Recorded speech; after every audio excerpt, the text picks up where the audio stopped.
This one's Mexican current.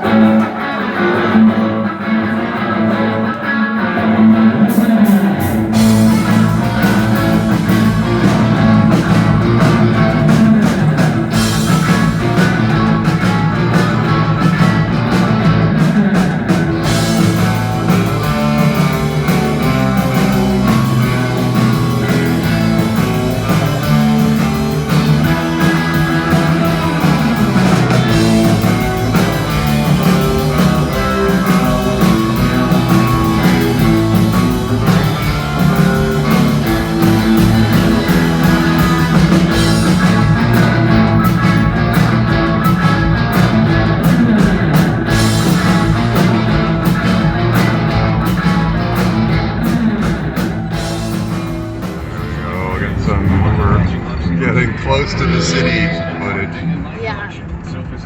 The contrast.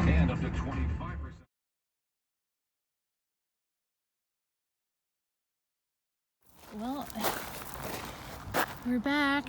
Just caught the first sight of the RV. And as I'm walking, that caught my eye. Oh, always makes me feel a bit better, more hopeful.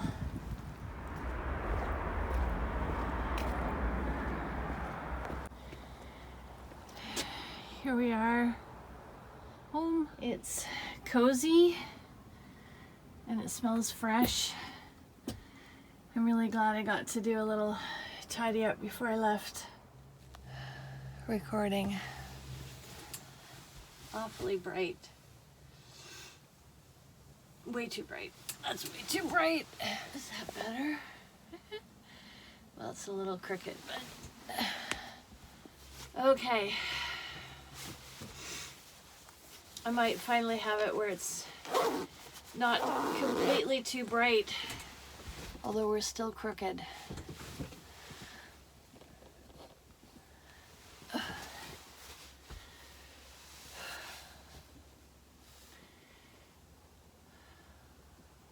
Obviously, I'm back. I'm in the RV, obviously. You are a master of the obvious, Ms. Day.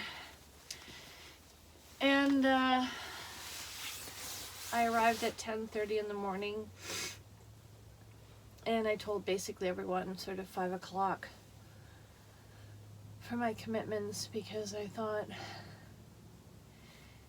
I'm going to need to decompress, and that was not wrong. I honestly feel like I may have been gone too long, because I felt almost like I've been gone forever, in a sense, you know. I reconnected with a lot more people this time and had a lot longer, sort of in general Peteville.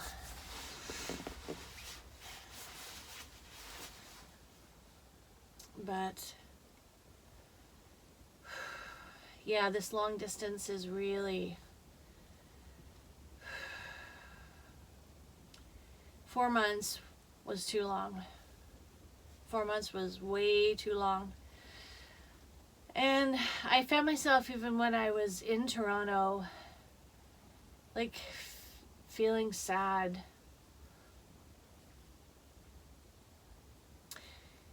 So we're not seeing each other enough.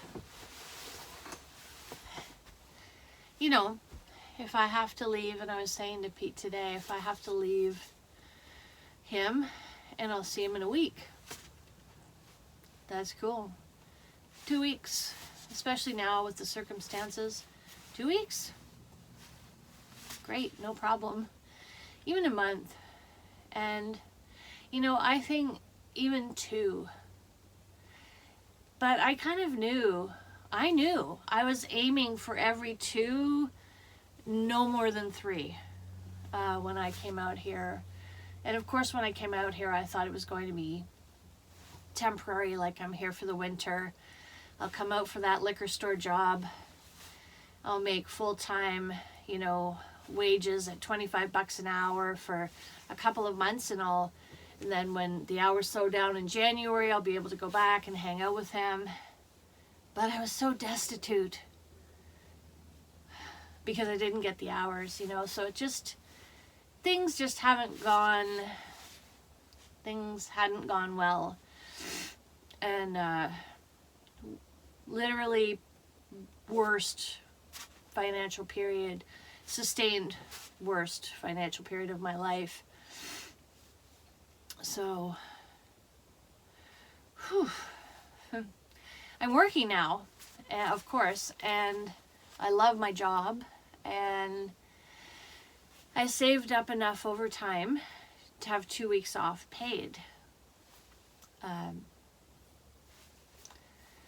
So it's, you know, that between that and the dog sitting, paying for that, and everything, just, this is not something I can do every second month. So I think we got to figure out a new strategy, because I'm not coping with it.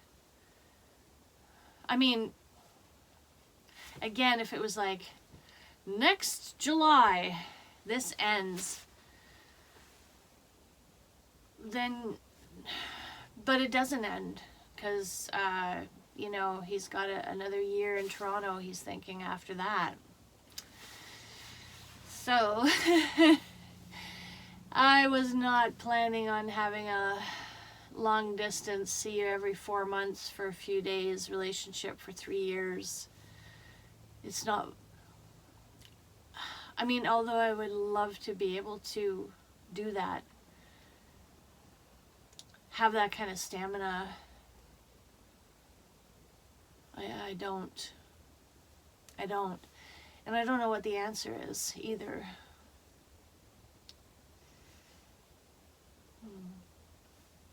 Because it's not like it's disposable. Well, okay, this ain't working out, you know, blah, blah, next. No. I've never thought that way. I've never believed in thinking that way about relationships. I honestly think it helped a lot that I worked with, you know, elderly people in retirement homes since I was a teenager. And you see that some of them are happy and some of them are not.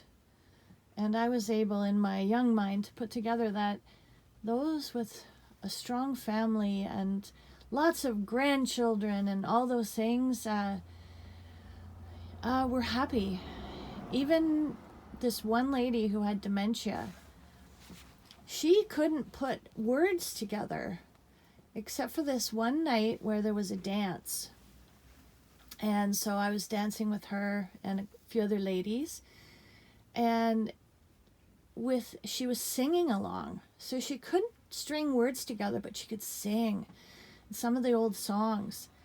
And in that process, she also put together the only words I ever heard her speak.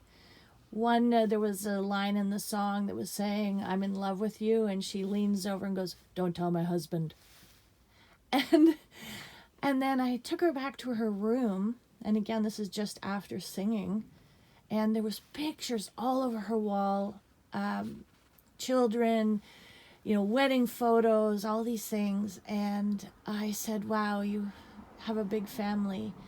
And she said, "It fills the spirit."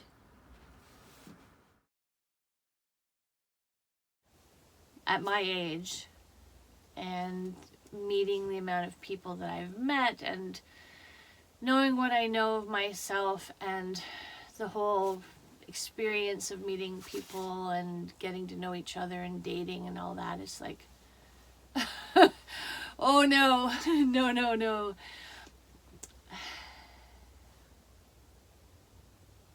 I had this feeling when I started to see Pete, because we'd known each other from the past, and at least, I mean, I felt and I thought that there was a certain amount of trust that was there because of that, and on my end for sure there is, because, you know, I mean, I've either observed directly, indirectly, or, you know, through friends, and you hear about people, he's never done anything terrible to anyone. So, and that's a great thing to be able to know about somebody, especially now in the dating world, because there are people who do terrible things. There are men who do terrible things. There are women who do terrible things. And there are guys, honestly, that are con men. You know, and I've met them. So I'm not just making this up. There are guys who are,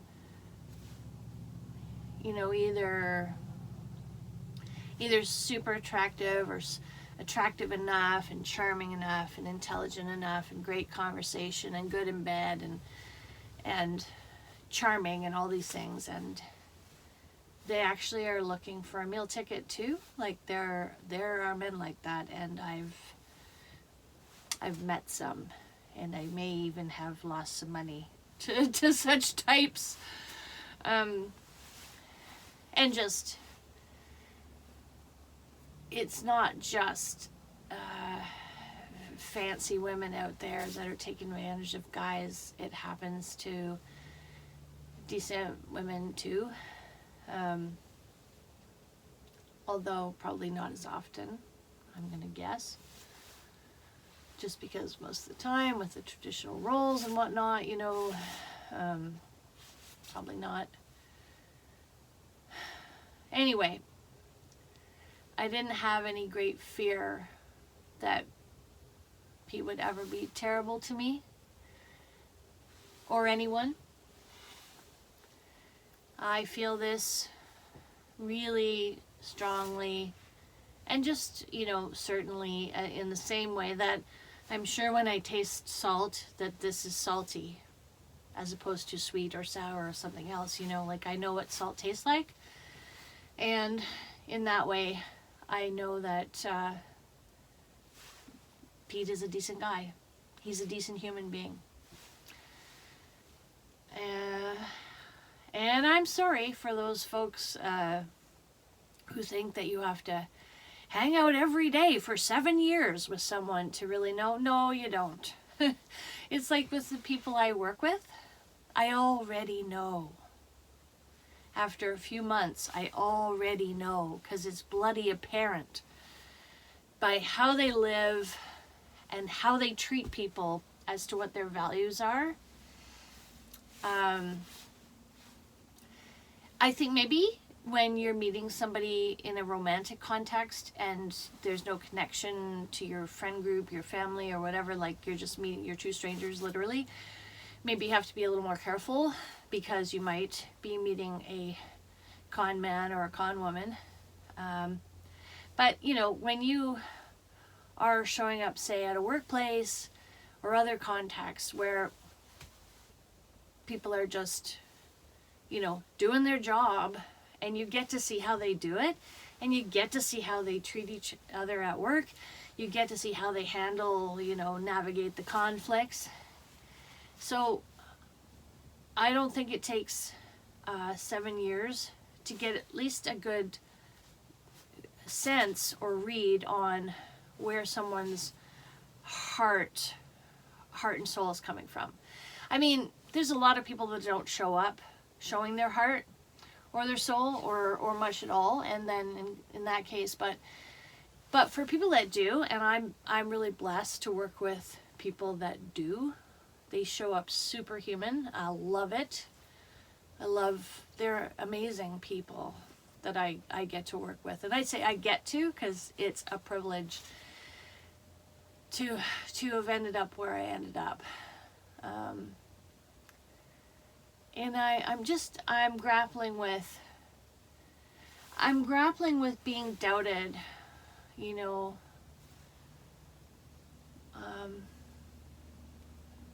by someone who, you know, has known me for a very long time.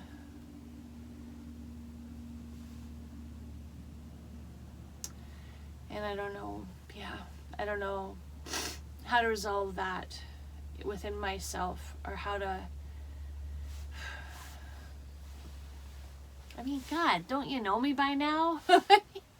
Oh boy. Like, I'm not too terribly ugly. I'm not too terribly stupid. I'm not too terribly unpleasant to be around. I've worked hard, and I work hard. If all I wanted was to get myself a meal ticket from someone, don't you think I could have done that? Like, if my primary motivation was money, security, nailing some guy down for the basic necessities of life. I mean, of course, I didn't know that's what you were supposed to do. I discovered that much later in life, that is an element of the current societal female programming that I completely missed. You know, my mom wasn't like that at all. And so I completely missed that whole point. That you could even be like that. It didn't even... I was just, hoping for someone to pay half the hydro, which is, hydro is the Canadian term for electricity. The electricity bill. Just like, garbage, trash. Kind of funny. So, and what do they call it in England? The refuse or something? Anyway. It's yeah, these terms, how they vary is a little bit cute, but... So being back, I've been gone long enough that I'm always out of sorts. When Pete leaves, I generally am pretty weepy for a couple of days. And,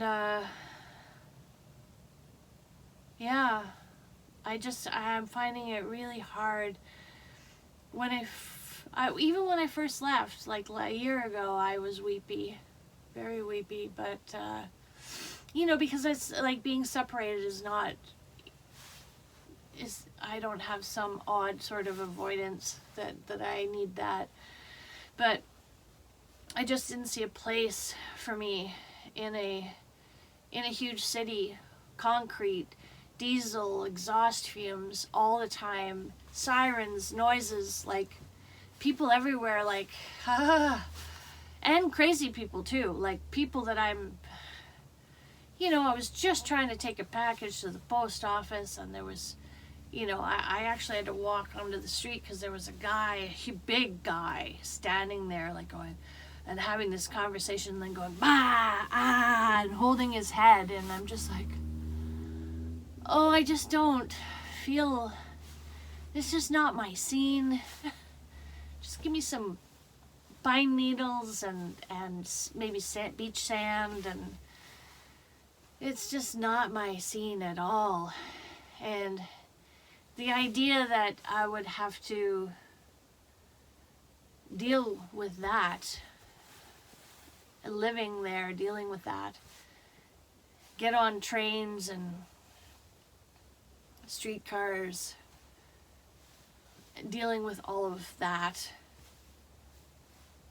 for anything less than a fuck ton of money, I could see it. It's like, okay, if somebody's like, okay, here's a project, we're working on an investment deal or something, and your real estate experience, or I remember there was one thing that was like, your experience as a nurse, can you help like set up a nursing home? And I'm like, yeah, I think I probably could.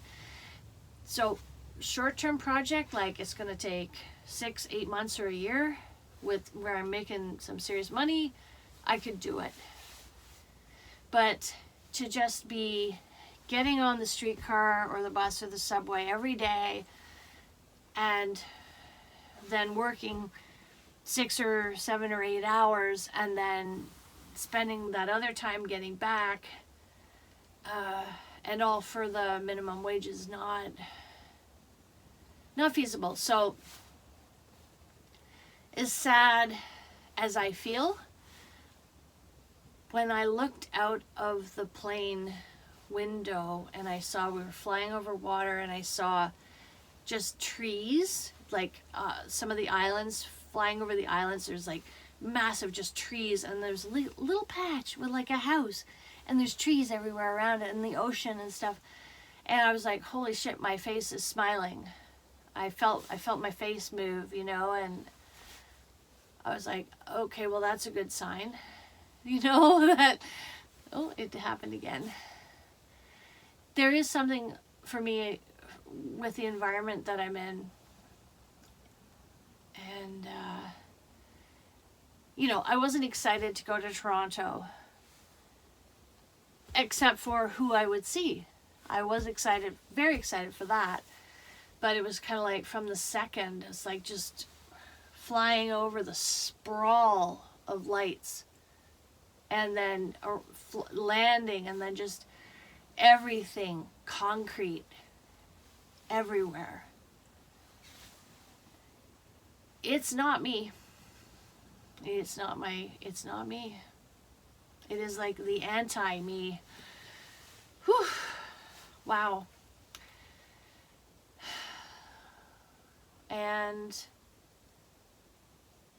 I am, like I said, always out of sorts, and but you know, I'm right back in tonight. I'm cat sitting a kitty who I love, who's lovely. Other than the bringing in of like killing mice all the time and bringing them in and putting them on the stairway and various, you know, parts, the head, the tail, organs and stuff in a trail, but other than that, we love Spartacus. Not his real name. Changed to protect the innocent. Anyway, so I'll be feeding Spartacus tonight, tomorrow morning. He's a pretty independent kitty. And I'm picking up my doggies. But I just needed a little time. I just needed some time to decompress from all this. I pictured myself going to the beach, and I may still do that for a bit before going into town. Yeah, I mean, normally when Pete and I separate, I seem to end up at the beach. Just brings me a little bit of sanity, a little bit of peace, a little bit of calm. You see the waves coming in, the calm, you know. So, this is another ramble video, but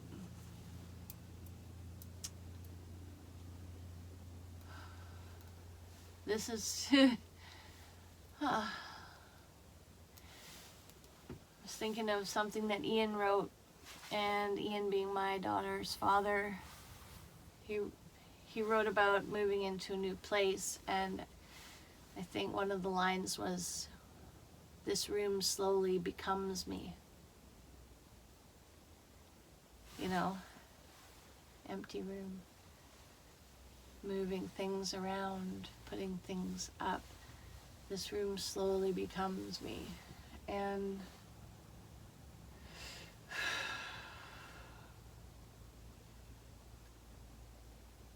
that's the nice thing about coming into this space, is that although it's was long enough and everything that happened was intense enough that it was somewhat unfamiliar, you know, or like I felt like a fish out of water. This room slowly becomes me. Thank you, Ian, for that. He is an amazing writer, and I really hope that he will do that, because I haven't read anything that he's written in, you know, 30 years almost, but he wrote some amazing, amazing things in terms of describing almost a very ordinary thing or ordinary moment, but clearly also tying in and bringing in the transcendent with it. So good on you, Ian. That's why our daughter was born, because he wrote a love letter to a friend of mine. She's reading it. She's like, this guy is so fucked. And I was like, what? I read it and I was like, Jesus, he's a genius. I was like, I think I said, he's a genius. I want to marry that man. That never happened. But, you know, we do have a pretty incredible daughter. So, and I am so blessed to be a parent. It's important to count your blessings, because life is rough, and if you focus just on that, then it really sucks. It's probably way easier to find things that are difficult. It's probably way easier to bitch about things than it is to be grateful. But that's definitely something I'm grateful for. My daughter, my son. You know, I have friends that haven't been parents that really regret that they didn't get to be parents. So, anyway, I gotta try and get myself together and my shit together, so. Bye for now. Thank you. Thank you. Thank you so much for everyone who has, you know, subscribed and left a nice comment. I like chatting back and forth with other travelers, and I really appreciate it. I hope to be in a financial position at some point that I can start to like travel to some of these, you know, events where we all get to meet. So, I mean, living this same kind of lifestyle, it's pretty special, and I love watching the videos, you know, short or long form. I especially love the long form videos where people are, you know, talking about real things.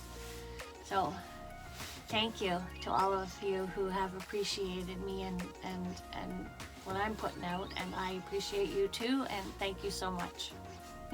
Thank you so much.